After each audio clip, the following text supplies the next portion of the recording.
Hey everyone, welcome into this special edition of Wave News Extra. Always love it when we have part of the Wave news and weather team to break things down for us in studio. Always a reminder, whether you're joining us through the Wave Now app, the Wave Even Weather Now app, as we're starting that stream up on our social media channels. Meteorologist Ryan Hoke joining us. Ryan, good to have you, even if, we're going to break down the story that's got a lot of eyes and ears on it, Hurricane Melissa. Before we have kind of the breakdown, the timeline of what's happened, what's coming next with Ryan, I do want to let you all know, as a news story to start the day, a Category 5 storm. And part of that discussion is just connecting with people who might be there on the island. A lot of superlatives brought out by the National Hurricane Center, Ryan, where they're saying it's one of the more powerful hurricane landfalls on record. Really quick, just to let you all know, we did get in touch earlier today with a Louisville couple. They're, as far as we know, riding out the storm safe. More than just them being scared, though, it's the sense that, they think it's going to be pretty catastrophic for the communities living out there in Jamaica. And so we just wanted to play a little bit of what they had to say to us this afternoon.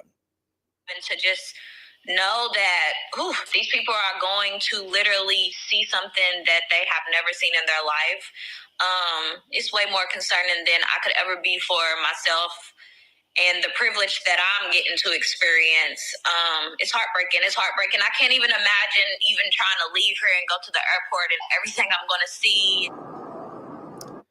There you see just some images of that earlier today. So this couple, they were supposed to fly back tomorrow. Maybe not going to happen. They say American Airlines hadn't canceled their flight as of early this afternoon.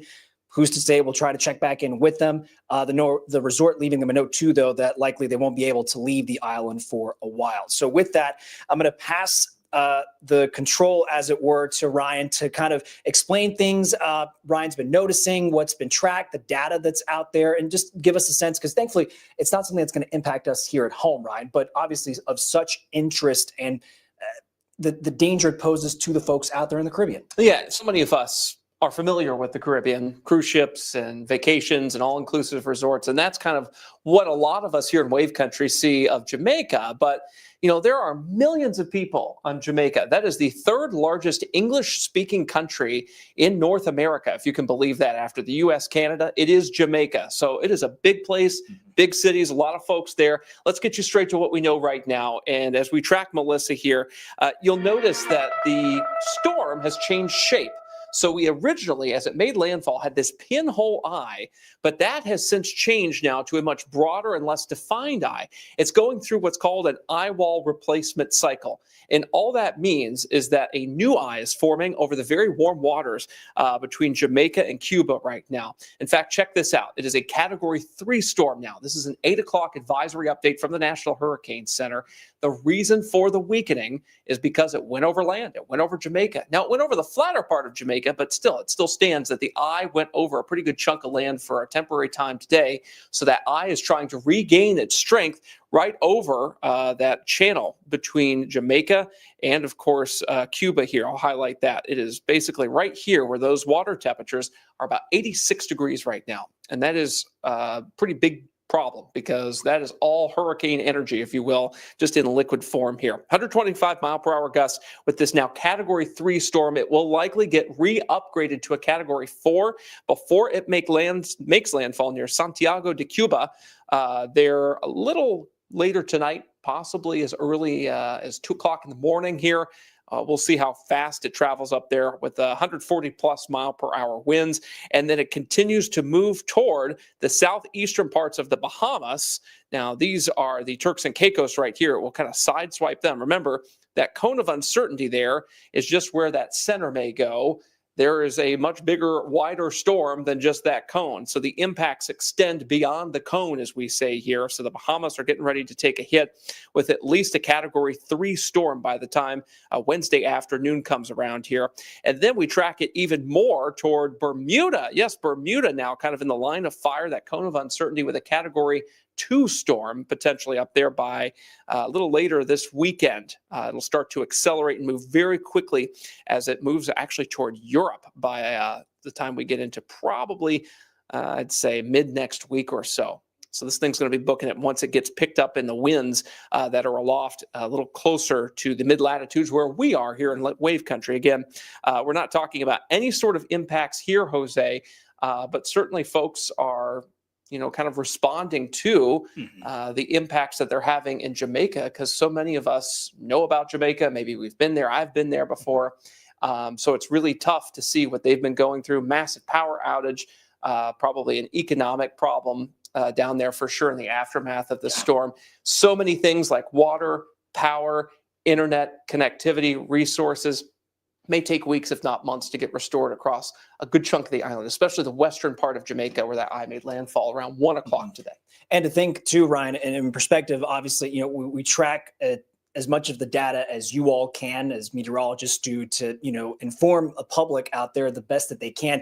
And sometimes it's just frightening to think of sort of that moment where you just have to ride the storm out. You may lose those connection points if folks, maybe even if they weren't able to have a computer in the palm of their hand like a smartphone would be, those vital channels of communication through radio or TV, anything that's those important governmental communications channels, methods, they're gone. And you're trying to figure out over that span of hours, okay, we made it, and what's next? How do we stay safe after the fact, right? Rebuilding is tough, and thankfully there are satellite communications and generators. So those are two huge things that folks are going to depend on. Government officials are going to depend on down there as they try to sort of reconnect with the outside world and start that rebuilding process. There's so many resources available from the surrounding islands, from the U.S. that will likely start pouring in the coming days. I will certainly be keeping our eyes on it, hoping everyone is as safe as they can be out there. And you mentioned Jamaica, the path,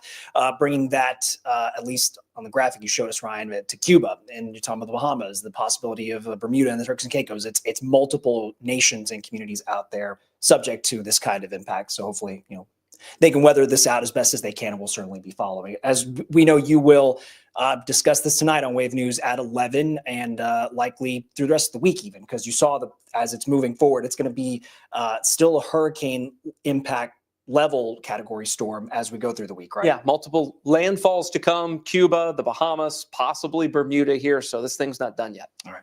Well, I appreciate you, Ryan, breaking that down for us. By the way, it's not just that we're going to discuss later tonight on Wave News at 11. Ryan, he, again, has heard us sort of tee it up for him that we've been dealing with wet, gray days here in Wave Country. A lot of you might be wanting to get over this hump. It's going to stick around a little bit longer, I'd venture to guess, and let them know. So. Oh, yeah, unfortunately, yeah. So the cool air is going to stick around a while.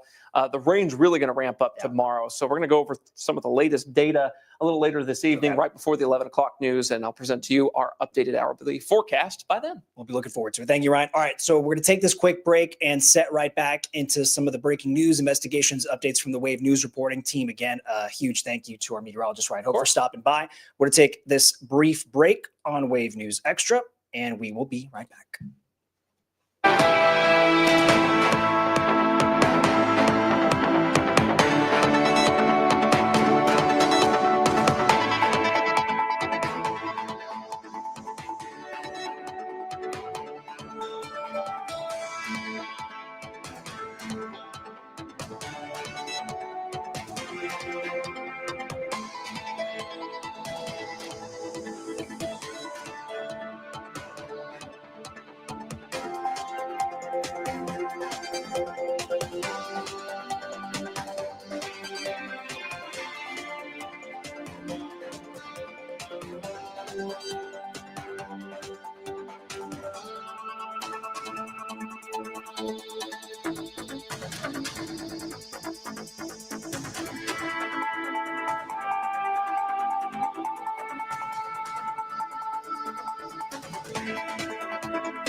Thanks again, folks, for sticking around with us here on the Wave News Extra live stream.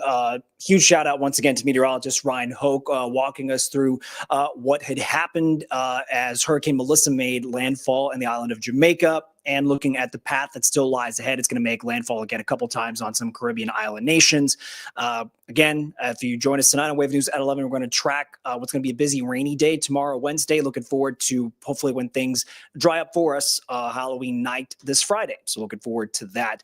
We have some stories we want to break down with you, as we like to say here in the Wave Now studio. You're joining us on the live stream to sort of unpack some of the day's bigger stories, ranging from the very serious things to some good, positive things happening in the community. We're going to start with the story that, if you've followed perhaps your favorite sports reporters and channels, this wide-ranging, wide cast net, the FBI and the Justice Department set out in two separate illegal gambling investigations, one having more so to do with sports betting, and a name you might be familiar with the NBA, with Terry Rozier, former Louisville Cardinal, now an NBA player. But this has to do with an update on the second investigation into alleged rigged poker games. And so, in essence, the update this afternoon from our troubleshooter, Mark Stevens: a federal judge is going to allow a Louisville man that the government says helped lead a mob-connected series of rigged poker games. So he's going to be able to stay out of jail and stay home. 67-year-old Robert Stroud is going to be on home incarceration through the conclusion of his federal trial. Now, the judge also ordered Stroud pay a $100,000 bond should he miss a court date, and his location is going to be monitored. So this is based on what Mark was able to report inside this federal courtroom. Again, all he has is a pad of paper and a pen or a pencil to write these notes down. But relying on a letter from the U.S. Attorney's Office in Eastern New York, a federal prosecutor here in Louisville argued Stroud was a leader in a rigged poker conspiracy. They say he organized the games, participated on the cheating team, and also arranged a robbery. However, Stroud's defense argued the government was relying on a letter that was contrived. Their allegation, it was contrived by ChatGPT. Now, Stroud's defense says mentions of the mob were meant to be a sexy detail for the judge or people reading these stories to cling to. He argued Stroud has been disabled for years. He's relying on a government check for his income. He also argued Stroud's criminal history, which includes a reckless homicide conviction back in '94 and expired license plates in 2001, as well as possession of gambling records, showed that Stroud had actually been following the law for some years. So some more background, we were learning through this. Stroud served a month in prison for the reckless homicide before he was put on shock probation, which he did finish 5 years later. The government also pointing out, though, so these are prosecutors saying they believe Stroud is lying about his finances. They pointed out that he has access to an apartment in Miami and that he travels to Vegas and New York. They also said there's a company registered to his house called Lil Robbie Productions, and that they have a record showing that it was wired $50,000 during the time period of these alleged crimes. Another detail that our Mark Stevens picked up while in the courtroom, that Stroud's wife was whispering the phrase "thank God" repeatedly after the judge's decision that he come home, at least to home incarceration, while the trial plays out. He also had 11 people in his corner, family, friends, including a pastor, watching the hearing there and praying together. but a condition. Stroud is not allowed to leave Jefferson County unless this is a case that is going to go to court in New York City. So whatever comes of that, we'll make sure to update you here on Wave News. So we've also learned in some other news tonight, there's an arrest in connection to a little girl, a 1-year-old girl's death here in Louisville. LMPD telling us a grand jury indicted 24-year-old Gregory Ford on a murder charge. Police say they got a call to go to Haskin Avenue last August for this toddler who was unconscious, not breathing. The child was taken to the hospital where she died. And LMPD tells us Ford is in Metro Corrections facing the charges of strangulation and fourth-degree assault involving a different victim. Heading over to an update on the deadly police shooting in Newburgh. LMPD has named the officer who shot and killed a suspect, as we're also learning the woman that the suspect shot was her son's friend, and sadly, she has now died. That was pictures we just showed you. A 45-year-old Tiffany Reiner. She died yesterday. She was shot in the head hours after she was shot at her home on Ridgecrest Drive, and you see the crime scene there. Her own family telling Wave News Reiner was throwing a 20th birthday party for her son Sunday night when she got into an argument with one of her son's friends. The family saying that very man pulled a gun out and shot Reiner. LMPD says once they got to the scene, they found the man with a gun in the street refusing to drop it. An officer then shot and killed 20-year-old Frank Mejia Aguilar. Now, we've learned that the officer in question is Hunter Weaver. He's assigned to LMPD's 6th Division. He's been on the force since 2023, has several commendations from Chief Paul Humphrey for, quote, exemplary service. We do expect LMPD to release body camera video of the deadly interaction within the next few days. Moving on to another case that LMPD hopes security images can help clarify, and they're trying to find a man who they say is wanted for questioning in a shooting that happened near a West Louisville liquor store. Police telling us it's a person of interest, this man you see in these pictures, in a shooting last Tuesday near 26th and Chestnut, so close to 26th Street Liquors. A man was shot in the leg. He did survive and should recover. It's now in the hands of the non-fatal shooting unit within LMPD, and they want to talk to the man in these photos, so if you do recognize him, you're asked to call police. A person had to go to the hospital after an apartment fire started today out in East Louisville. Maybe you're familiar with this particular complex. This was at Sawyer Apartments on Shining Willow Drive, just off Westport Road. This was around 9:40 this morning. Crews from Anchorage, Middletown, and St. Matthews Fire got there within minutes. Once they arrived, they found smoke pouring out from the front of a 2-story apartment. We're told 2 people were able to get out before the crews got there. One man was treated for smoke inhalation. He was the one who was taken to the hospital, and he's expected to be okay. No firefighters were hurt in the course of trying to put out this fire, which they ultimately did. And into other parts of the city tonight, we have been following from beginning to end the teardown and redevelopment of Beecher Terrace, if you're familiar with that, out of the Russell neighborhood for years. It's a more than $200 million project. The goal behind it was to revitalize the neighborhood, and now they have marked that major milestone to start welcoming families back. Wave News reporter Kirsten Foote is sharing her update from the new community. The Beecher Terrace redevelopment has been a project nearly a decade in the making. Now the final piece of the puzzle is in place.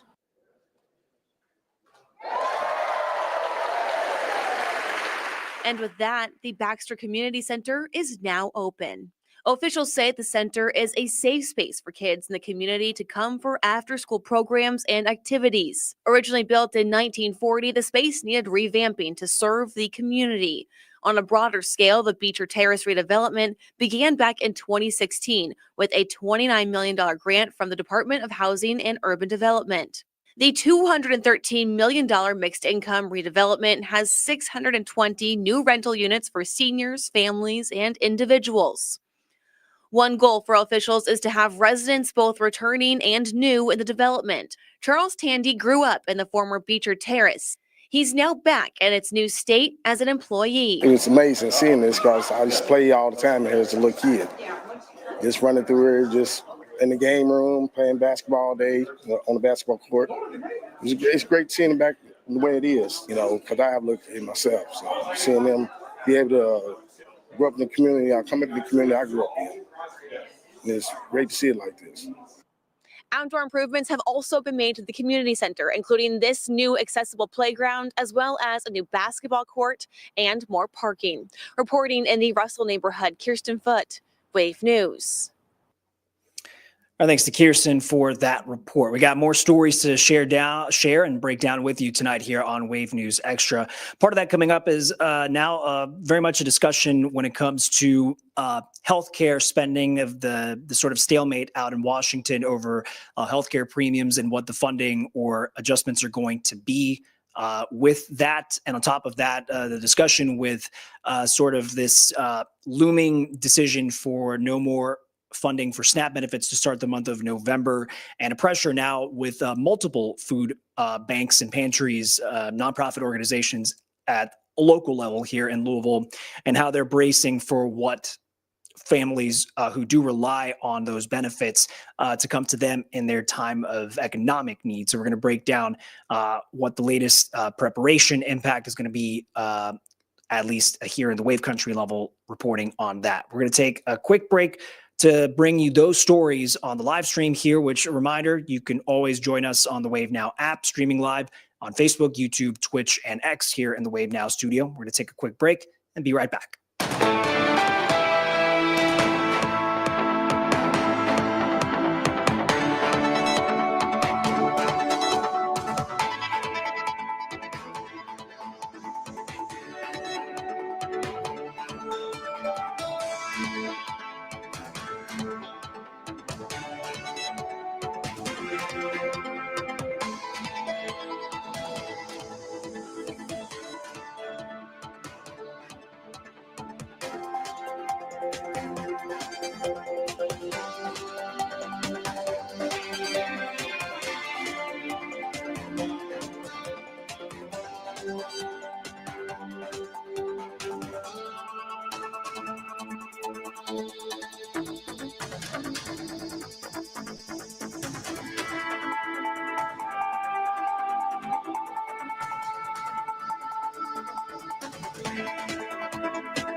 8:27 tonight on this October 28th here in the Wave Now studio. Appreciate you sticking with us, going over some of the big stories, not just here within our community, Louisville, extending out into southern Indiana and even further across, but just some other stories of interest that our newsroom, the digital team, and the reporting team has been digging into, and making sure we can add that to the information we're sharing with you 24/7. Part of that discussion, actually, in the stories of things happening in our community is how time is not necessarily on most people's side when it comes to a deadline that could impact a lot of folks' ability to get health care and how much they end up paying for it. As it stands next year, and some of you might be already familiar with the literature and the reports that have already been out there about Affordable Care Act tax credits are expiring unless the federal government steps in to help. The shutdown is still going. And so Kentucky leaders who want those benefits extended have now, sort of been making their rounds, making their public declarations for the federal government to step in and do something about it. This is where our Logan Perrone had stepped in to do some of his own reporting. And in particular, a focus on Governor Andy Beshear and local Congressman Morgan McGarvey, saying that they both asked President Donald Trump and House Republicans for an extension back in September when it comes to those credits for the ACA.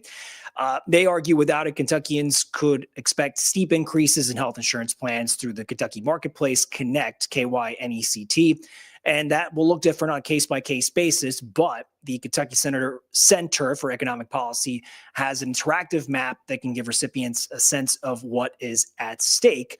And it's a tool you can very much discover. It's in our online report on wave3.com. But needless to say, both the congressman and the governor are saying it would be difficult for state governments to step in and help. It's really stressful. I'm losing sleep over it. I think all day about what we're going to do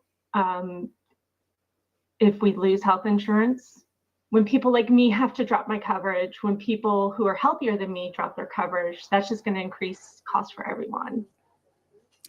And so there you're talking about Kentuckians who are on the marketplace, and those are the plans that they benefit from. Many small business owners, older Americans, rural Kentuckians without workplace-sponsored health insurance benefits or benefit from ACA tax credits. Another big deadline is open enrollment, or sort of a huge date, let's say. It starts this Saturday, but people have until the end of the calendar year to choose their healthcare plans. In the public statements they made today, Governor Beshear said about 100,000 Kentuckians could see massive increases in their marketplace healthcare premiums without the extension, and that might cause many people to end up uninsured. So I would refer you to, check in with Logan's full online report. Again, you can find that very easily on the wave3.com homepage. More stories around our city and our community after UofL Health indefinitely delayed a new birthing center because of Medicaid cuts at a government level. One Metro Council member said she wants some of the money meant for the project to go elsewhere. Her proposal is to reallocate more than $5 million in Metro funds to support housing, birth equity, and community infrastructure. So that's the category that District 15 Councilwoman Jennifer Chappell wants to redirect in filing her ordinance. Back in August, UofL Health said it was not going to open the birthing place at Mary and Elizabeth Hospital because of those Medicaid cuts. The $20 million project was supposed to offer the first labor and delivery services to South Louisville residents since 1974. We even got to look inside to see what the space would have been. Councilwoman Chappell represents the area where the birthing center would have opened this fall. She argues the ordinance would reallocate the $5.1 million to projects that she argues advance women's health, improve infrastructure, and address community needs in the South End in particular. This is going to be a topic of discussion by the Budget Committee, not this week, but next week, so November 6th, and we'll dial in to see what that Budget Committee discussion at a Metro level will look like and how that ordinance moves forward, if or how it does move forward. So very busy week. Looking forward to Halloween to start the weekend on Friday. It's also going to be that time of year we're falling back an hour. And with the yearly change, doctors, sleep specialists, and experts think it's as good a time as any to talk about ways to improve sleeping habits. And to that end, some expert advice from the Cleveland Clinic is there are many healthy habits we can adopt when it comes to getting better sleep, like not eating right before bed. The same would go for exercising. Both make it actually harder to fall asleep, they argue, and then stay asleep. Dr. Nancy Foldberry also recommends keeping what she calls a consistent routine. If we're waking up at 6:30 or 7 during the week, but then sleeping till 10 on the weekends, that's either a sleep problem, maybe a medical or psychiatric problem, or it's compensatory for being chronically sleep deprived. None of these things are good. And then while it may be tempting, Dr. Foldberry says it's best to avoid using your cell phone or watching TV right before going to bed. She explains that there's blue light coming from the screens and it can disrupt our body's melatonin production, which in itself helps promote sleep. Coming back here into the studio, another discussion as far as state level concern when it comes to funding for key government programs. This was Governor Beshear joining leaders from 24 other states and D.C. to challenge the Trump administration over a decision to suspend the SNAP program. The potential loss of federal food assistance has many parents worried about how they're going to feed their kids SNAP benefits already help hundreds of thousands of Kentuckians, and the same would apply for Hoosiers up in Indiana and for Ohioans. Wave News reporter David Mattingly talked to families, though, today who came by the Salvation Army's food bank about what is next for them in the short, the mid, and the long term. So we want everybody to come inside and line up where I am standing. Another full house at the Salvation Army's weekly food distribution. Demand for free food here has jumped more than 300% in recent weeks, and so has the stress. Like babies, they get fed at school, but they come home, they rely on meals to fill their bellies at home. So it's stressful. I've already thought about what I'm going to do come November. Promise English is a mother of 3.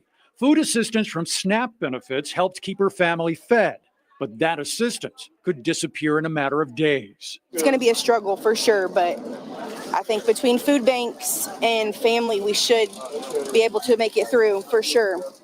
And our babies should have full bellies. Others aren't so sure. Erica Starks is a single mother of 4 boys with a baby on the way. 2 weeks ago, she lost her job. In 3 days, she could lose her SNAP benefits. I'm not government shut it down.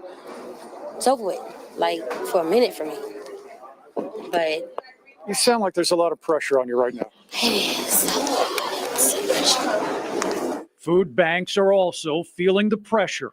According to Dare to Care, SNAP benefits account for $16 million worth of food purchased each month just in Jefferson County. But, we can't fill that gap. That's going to be something in terms that we have to rely on our community to step up. bread, vegetables, mostly that. How long is this going to last you? 3 days, 4 maybe. Erica Stark says her only hope is going to food banks. This is her second stop at a food bank today as she tries to stock up for what might be ahead. That's all I have. I don't have nobody else, just me. So, yeah. Are you going to be okay? Yeah, Mom. Don't let me cry, because I'm going to be okay. I'm going to figure it out. I promise you. I always do.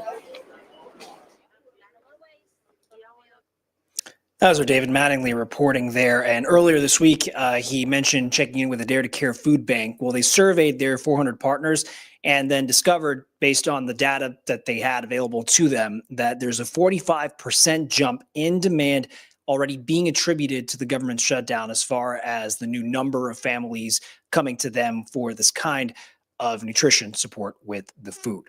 So certainly a story we're going to continue to report on here at Wave News and see at a national level in Washington what might come as a decision or a solution at a government level, or perhaps to reopen the government in that capacity.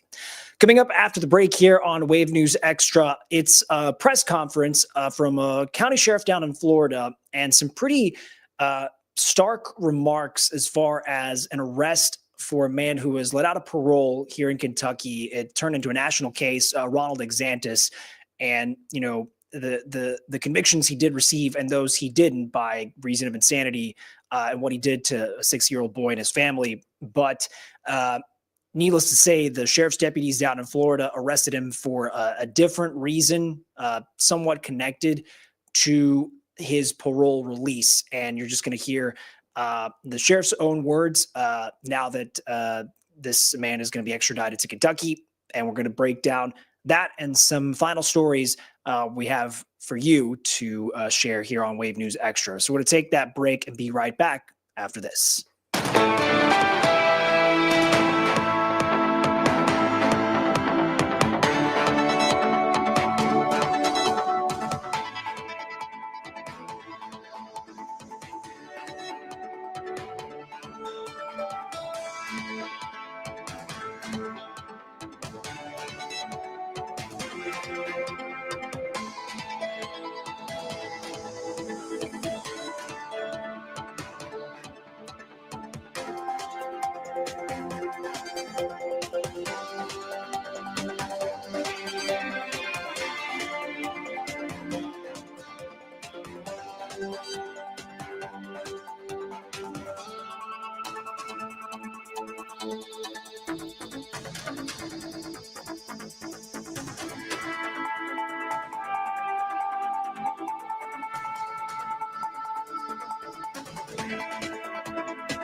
We're getting closer to 8:40 on this Tuesday night here in the Wave Now studio for more of Wave News Extra. Appreciate you sticking around with us for most of the hour. That update before I toss things over to the commercial break and now here in the studio. So what we're going to play you is part of what Marion County, Florida Sheriff Billy Woods had to say in this press conference today. Shout out to our reporting partners with Gray Media. But the sheriff's confirmation that a man named Ronald Exantis is being extradited to Kentucky. The sheriff's own words saying that based on the reporting we at Wave News have broken down, when we first learned about this case, that the parole board, the state parole board, did unanimously vote no to releasing Exantis. But because of a law that is on the books, he was able to leave that state custody and begin parole elsewhere, and apparently going down to Central Florida. To that end, this has to do with a case from years ago where he was arrested and convicted for some charges in the death of little 6-year-old Logan Tipton, attacking Logan's sister, his family. But as far as the gravest of the charges, he was ruled not guilty by reason of insanity. But Sheriff Billy Woods, not mincing words as far as describing Exantis's background. Part of his initial comments we're going to play for you was saying that the house he had moved into in Marion County, Florida, was less than 40 yards from a school's entrance. And in essence, a press conference involving the sheriff, some state attorneys general, some federal prosecutors of the state attorney general, and confirming that they'd arrested him for not registering as a convicted felon within Marion County. And so this is the setup we're going to play for you here from this official confirmation that Ronald Exantis is being extradited to Kentucky. We're here for a very unique particular case. The individual from Kentucky, Exantis, who committed a heinous crime and ended up here in Marion County. And I'm going to start off with this first. One of the things I want to say thank you to General Uthmeyer, my state attorney, Bill Gladson, and the collaboration that we have together. Now, we talk about it all the time. The state of Florida is unique when it comes to criminal justice. We stand a cut above, not only in our law enforcement on the ground, but also when it comes to the judicial part of ensuring people are held accountable. Now, I will not say the individual's full name, Exantis, because I don't believe that he deserves the right for me to even say it here on camera. But this despicable individual who committed a murder. Let's get that perfectly clear. Committed a murder in another state of a 6-year-old child. Now, I work hard on a regular basis to ensure that criminals are held accountable in this county. But then when they come from a different state and end up in my county, that is definitely even a bigger problem. In particular, I want to thank State Attorney Bill Gladson. And for the record, I'm going to tell you right now, this is the best state attorney that we've got in this state right here, Bill Gladson. And I'm appreciative of the work that his office does, he does in the 5th Judicial Circuit. But because he decided to give us a call to make us aware of the father, the victim's father, that potentially would be going after Exantis because he had moved here in Marion County. Now, I don't necessarily have an issue with that because as a father myself, do you really blame the man? Killed his 6-year-old child and even stabbed the 6-year-old sister, to whom I just got off the phone with. She has been paying attention to this case. She's very appreciative. The family's very appreciative. And to them, to the family members that are watching, and for you, 10:55, his was out of my jail. And probably right now, if I was to guess, it's 1 o'clock, he's probably about to cross the Florida-Georgia line and continuing on his way to Kentucky, where it should be. Now, we always on camera, or you always interview and you ask many questions. Some of the questions, how do we get here? And I've mentioned it before. One of the biggest problems is holding people accountable. You know, you have, and to my understanding, what's been conveyed to myself and Bill is that the parole board in Kentucky did the right thing. A unanimous vote to say no on this individual being released. And because of some stupid, obscure law which Kentucky has, that murderer came here. That was his mistake, was even deciding to move to Marion County. Because of what information he found, we were able to find where he lived. This is what's disturbing to me, is the photo, as you can see where the school is, okay? The house he was living in is circled in red. That's literally less than probably 40 yards from the school entrance. An individual that has already killed a 6-year-old, stabbed his sister, and stabbed it. It hadn't been for his father, probably went even further. Next to one of my schools. Will not tolerate it. And as far as I'm at Kentucky, if you're listening, keep their in your state. Do not allow them to come to Florida. Definitely do not allow them to come to Marion County. Because I promise you, the great work of General Uthmeyer, State Attorney Bill Gladson, and myself, and all the law enforcement here in the 5th Judicial Circuit, we will hunt you down and ensure you're put right back where you should be. Because the truth is, this individual should not see the light of day. And I don't play this game of insanity. That's not an excuse. It's not a reason. He killed a 6-year-old child that could not defend themselves. Should not see the light of day. And I definitely do not want him here in Marion County. So those were the words from Sheriff Billy Woods down in Marion County, Florida, and confirming that Ronald Exantis was being sent back to Kentucky. As far as here in the newsroom at Wave News, we're trying to confirm what facility exactly he would have been returned to. What is next as far as the court and the judicial process. We'll make sure once we do confirm some of those details to let you know about them here on social media, on our TV newscasts, online. We'll make sure to let you know what we're able to confirm. Now, coming back to the Commonwealth, and a topic that a lot of leaders in education say that is actually plaguing all kinds of districts across the country is the term chronic absenteeism. So students essentially not coming in for a large chunk of what should be their regular school year, just not coming to class. Today, the superintendent for the state's largest district, JCPS, says this is a trend here in Jefferson County in the right direction, but there's still work to do. This was a report our Wave News anchor Brian Schlonsky was staying on top of, and he's reporting one way the district is trying to tackle this problem of kids missing class is to send millions of text messages to families reminding them of where they need to be. This is not just about missing a day or two of school here and there. That's not what we're talking about. It's an educational barrier that must be addressed. Dr. Brian Yearwood, superintendent for Jefferson County Schools, is talking about chronic absenteeism.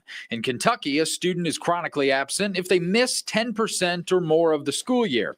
Last year, Yearwood says the district made strides in this area, reducing the rate students are chronically absent by 5%. But the district says it's not enough. I want to be clear. I want to be very, very clear, though. It's still too high. 34%, it's still too high. The district says getting parents to make sure their kids show up to class takes work. Last year alone, JCPS sent out more than 4.5 million text messages to families about attendance. The idea? Fix the issue before it becomes a legal one. Under state law, the district must report parents and guardians to the county attorney if a child has 15 or more unexcused absences. Jefferson County Attorney Mike O'Connell says if adults care about the future, it's on them to step up. So if anybody's listening to this and think this is a JCPS problem, it is not. It is a problem of adults who are not doing what they should do to make sure that these young children get to school, especially in grades K through 5.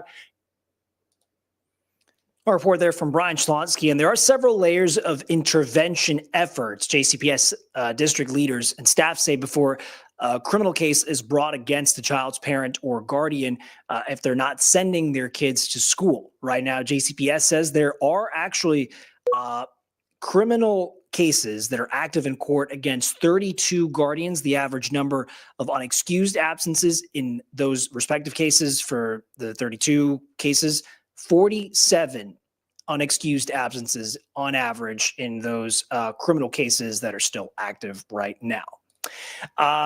We're going to wrap up with a couple stories holiday themed for you tonight here on Wave News Extra. We're only a few days from Halloween, certainly much more fun to discuss, which means it's time to get the kids ready to come home with lots of candy.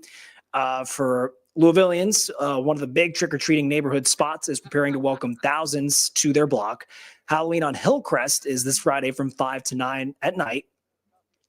Guests can walk in at either Brownsboro Road or Frankfurt Avenue to get a free ticket to trick or treat, but you do have to park on the side streets. Just a heads up, another quick reminder for parents, there are no public restrooms on Hillcrest. It's a neighborhood, so those are private people, people's own bathrooms in their houses. We do have a list of how different neighborhoods across the area do plan to celebrate Halloween, and we're going to make sure to point you in that direction tonight on wave3.com. So if you want to enjoy the Halloween spirit, totally understand, but understand there are some who just can't wait to discuss Christmas, even if December is not as close as we'd like to think. But take a look at the size of this tree, because this is going to be the new 30 Rock Christmas tree for 2025. A 75-foot Norway spruce selected to stand as the key icon at Rockefeller Center. It's being donated by a family called the Russes of East Greenbush, New York. The tree is expected to arrive at 30 Rock on November 8th, I believe is what they're saying, before the lighting ceremony on December 3rd. So a little less than a month to make sure it is all spruced up and decorated for the big celebration. A reminder for all of our stories, local, regional, national, everything that's from breaking news to our in-depth troubleshooters investigations and Wave original documentaries, all there at your fingertips on wave3.com.